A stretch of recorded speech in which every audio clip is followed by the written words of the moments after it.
So many people ask me questions about the Cortina pickup truck, or ute, whichever you want to call it, and which country you're living in. I thought I'd kind of give it its own video, really. It's not perfect by any means, and I'm getting a level 1 cleanup because really it desperately needed it. It was covered in slime, it looked terrible. I've never actually looked at it since I saved this from the South Island. I just thought it looked cool, and you know, it is cool.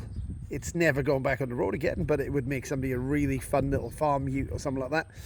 Anyway, I saved it because I'm mental, and then I shipped it up here, and I've never really done much with it. Shipped it off the trailer, and this is basically how it came. It's an old Aeroflow, which means it's extra wide grille and slightly better air conditioning.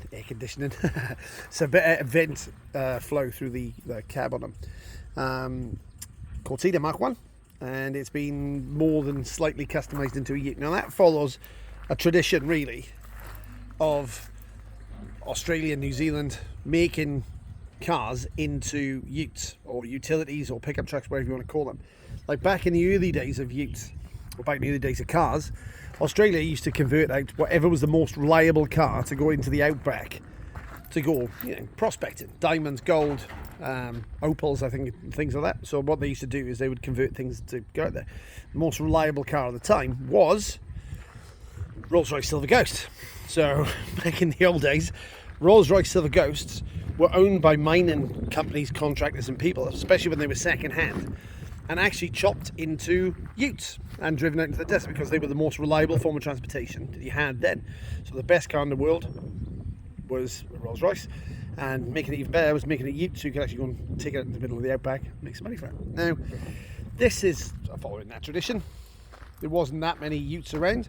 They were hard to get. Most people had cars, and when the cars got old or some damage happened to them or whatever, they converted them to utes.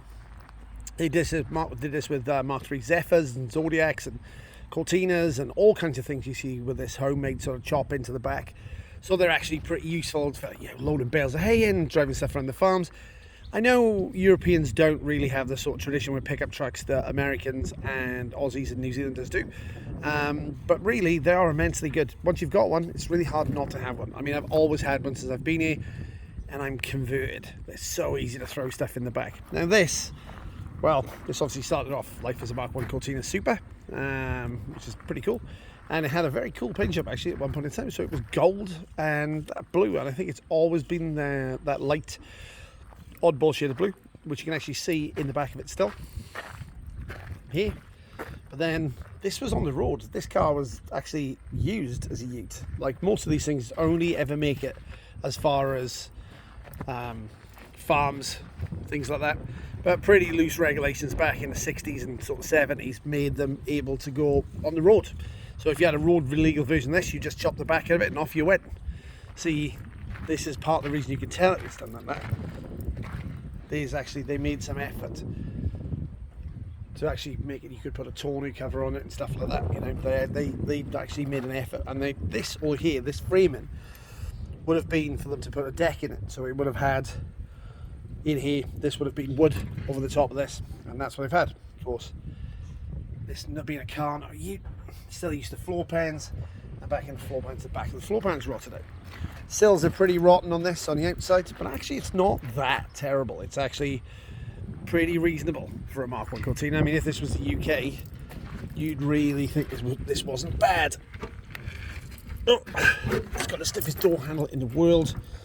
You know, still has floor pans and everything in it. Still got its dash, which I think is really cool. Mostly. I'd really be interested to know the history of this car, because I'm guaranteeing you this was someone's car. This was, somebody drove this around on the road in the South Island. Wow, seems like somebody's made a homemade mounters for the bench even in it. It's very cool, this thing, sort of.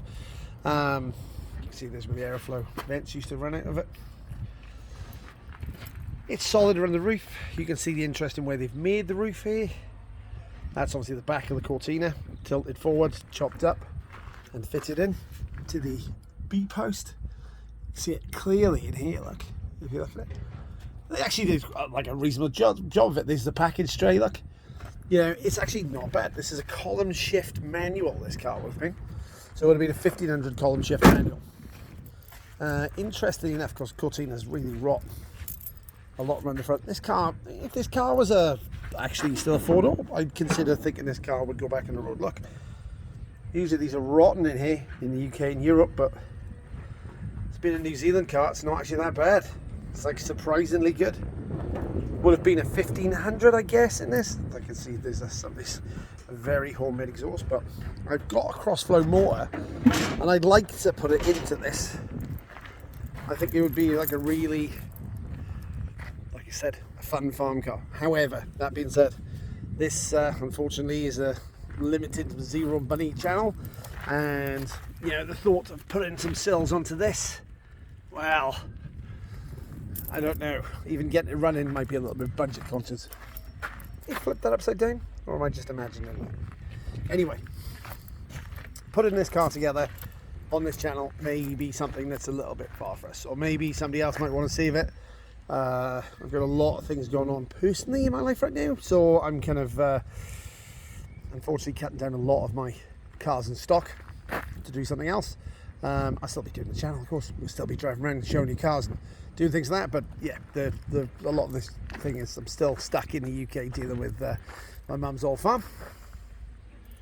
Good sized wasps nest in there, and you see they put wood in between the back, which is probably not a great idea, and they probably could have sealed this off somewhat better, and actually might have been quite good. I don't know if anybody's been watching Pole Barn Garage, but he just chopped up I think it was a Lincoln Town Car or something, was it, into a rather interesting ute. I think that's pretty cool, man. So yeah, this was a common sight on the road back in the day, but now, yeah, you'd never get away with this. You know, you can just see where the back doors are just tacked shut. And yeah, if this was yours, I'm kind of curious. I'd be really interested to know who built it. Like, there's a few people have sort of said on the channel it may have been theirs. I think it's really cool. If it was yours, let me know. I'd be, you know, it's a pretty distinctive car, especially with the paint jobs it's had. But yeah, if you know of it, you've seen it running around in New Zealand. It was, like I said, it was a South Island car, and it was on a farm, outfeeded. Let me know. Be really interested to find out. If we do get some time, we might try and put an engine in this and try and get it to go, so at least it's drivable. Otherwise, we might just move it on to someone. I mean, anyone that's going to stay here now and go, oh, you can't believe you've ruined such a classic. Well, hey, this thing was chopped up, man, 30 years ago, and otherwise it would have been in the junk anyway. And basically, this car was going to be a parts car. It was going to get parted out, but I saved it just because I liked the way it looked. And I had another one too. Also, interestingly, if you look in the back of this, I find this really kind of fun. This fuel tank's rotted off, which is probably what demised this guy. Probably was going until the fuel tank rotted, and now it has like some form of ecosystem growing in there. It's not hydro powered, but yeah, very cool. So I just thought you guys would like to see it. I hope you enjoyed the walk around. As usual, I hope you had a great Christmas, and we're all looking forward to New Year. I'll catch up with you sometime shortly.